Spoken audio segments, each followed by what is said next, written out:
Okay, so being a teenager is hard.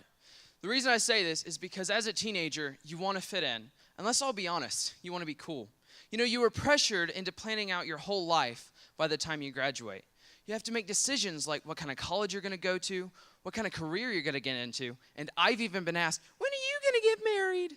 And you know, I honestly believe that it's gotten harder to be a teenager with all the technology we have today. Because with Instagram, Snapchat, Twitter, and even Netflix, there's so much out there. And if you aren't careful, you can get sucked up into all of it, especially as a Christian teenager.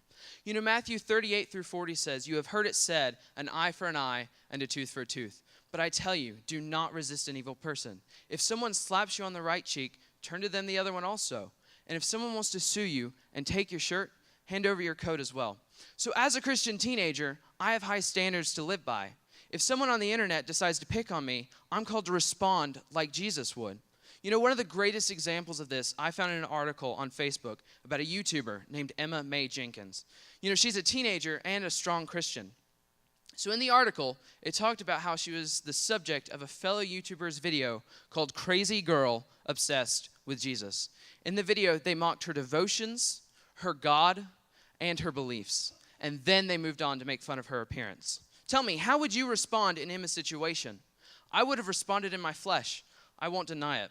But on a podcast by Pastor Jared Wilson, Emma's response to it was this: "God will place you where he entrusts you with his name. And I fully believe that I have been given the opportunity to be living in a generation where we have Instagram, YouTube, and Snapchat. All these tools to pour into people who we are not even with." You know, Acts 20:24 says, "But my life is worth nothing to me unless I use it for finishing the work assigned me by the Lord Jesus, and the work of telling others the wonderful news about the grace of God." If I didn't get made fun of and persecuted for my faith, I would question my walk, because Jesus said that if the world hates you, remember, it hated me first. So you see, Emma is living like Paul did, because Paul cared more about the salvation of others than what happened to him. Paul even said, "For I could wish that I myself were cursed and cut off from Christ for the sake of my people." So what Paul was saying is, I'm willing to die and go to hell if it means more people will spend eternity with Jesus. When I read what Emma said, that she would question her walk if she wasn't mocked, I realized that not only is her attitude an example for us, but she's completely right, because it's biblical to be mocked, beaten, and even killed for faith in Jesus.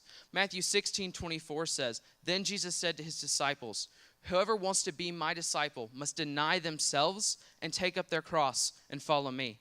So when people say something that makes me mad, I'm called to react like Jesus. You know, I can remember this one time. It was the day before I got to see one of the new Star Wars movies. I was so excited because this was going to be the one I would get to see with no spoilers.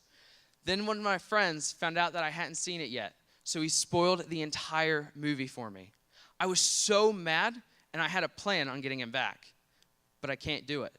Because if I'm going to live my life for Christ, then I can't let things like this get to me. But why is this? Why not fight back?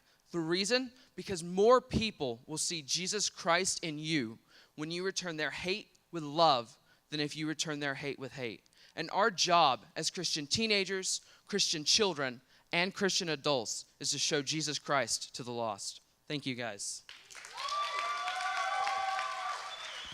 Good job, Nick. Nick.